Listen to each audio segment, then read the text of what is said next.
Hello there, I'm Paul Ray, and this time we're going back to Beacon Hills to look at some of the most heartbreaking moments of Teen Wolf. Now, if you're expecting a lot of relationship stuff, you're gonna be disappointed. The relationships on the show apparently didn't hit me the same way they hit a lot of people.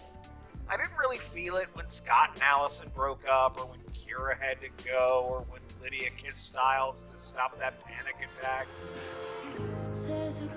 Don't get it twisted, those are all great moments in the show, but they didn't hurt my heart. No, the stuff I'm talking about here literally pained me the first time I watched it. Again, this is my list, and you will likely disagree or think I left out an important thing, and that's okay.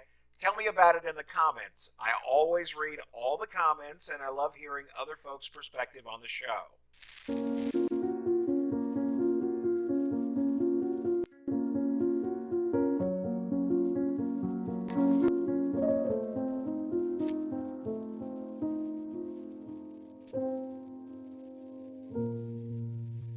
If you enjoy these trips back to Beacon Hills, you should totally subscribe to my channel and hit the bell so you'll know when new videos come out.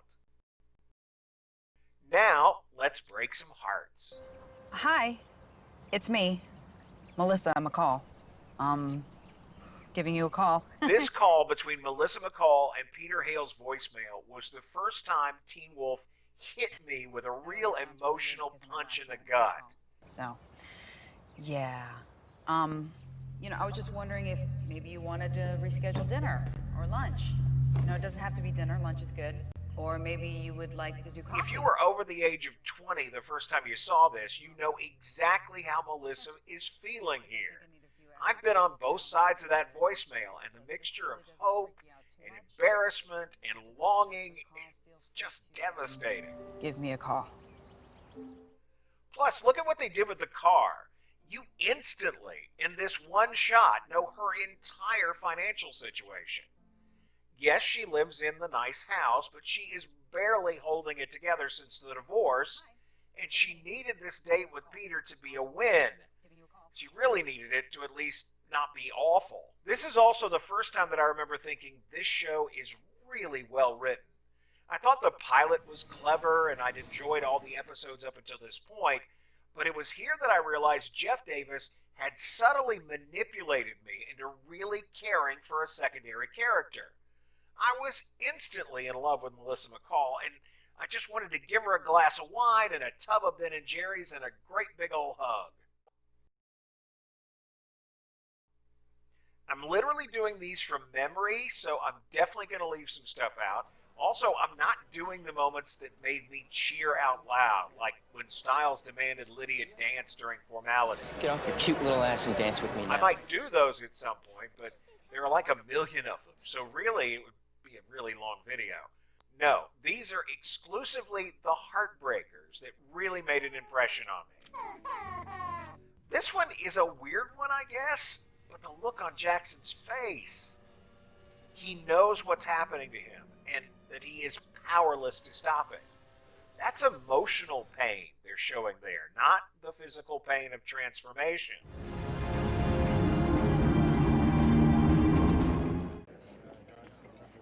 It's you.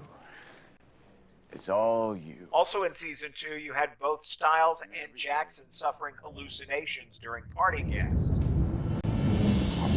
Now, I know from a script perspective, it was just a means to an end. They were providing some character development and a little distraction for Lydia and Peter's shenanigans. But this really landed hard with me. Giving voice to the guilt Stiles feels about his mother's death, and then so clearly illustrating the disconnected feeling of being an adopted child, the whole thing really struck a chord. These next two are probably on everybody's list of heartbreaking Teen Wolf moments. The Stiles arc in season 3 was just so satisfying.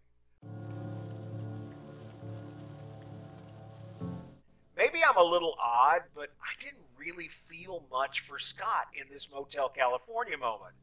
I mean, he'd been hallucinating all night, and I knew he wasn't in his right mind, so the feelings he's expressing here aren't real.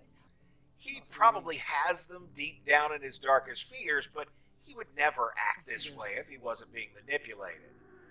It's only when Stiles steps in that I really began to feel this. Do this, then. I think you're just gonna have to take me with you. Stiles isn't under the influence of anything. This is just him showing us the very core of his being and just how deep the love runs for Scott. You know what they're looking for, right? That love is, of course, completely reciprocated. If I were doing this as a top 10 list, this next scene would be numbers 5 through 1. It's just that good. That's what my mother had. It's the only form of dementia that can hit teenagers. Again, it's brilliant manipulation on the part of the writers. They built us up to this, and I don't think they ever matched it again as far as generating this level of emotional engagement. I would go so far as to say the reason so many people say the show peaked in the second half of season 3 is all due to this one scene.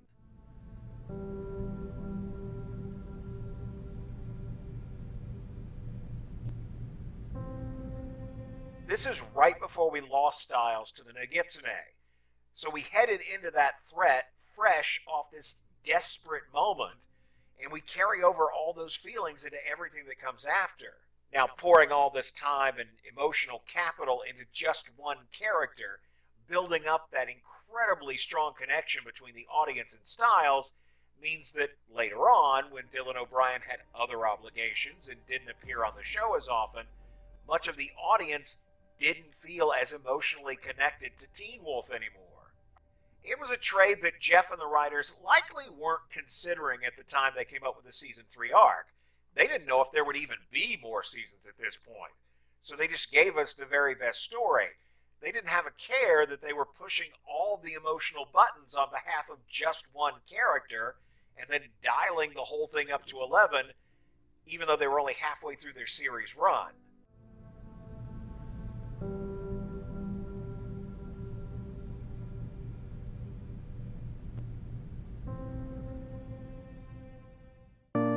Okay, I have more heartbreaking scenes to share, but this is getting a little long and I'm already emotionally spent after just those few. I'll do a part 2 if you're interested, and include some of your favorites if you'll let me know in the comments. For now, thanks for watching, and be sure to do all the YouTube things, like, comment, subscribe, hit the bell, and I will see you next time we go back to Beacon Hills.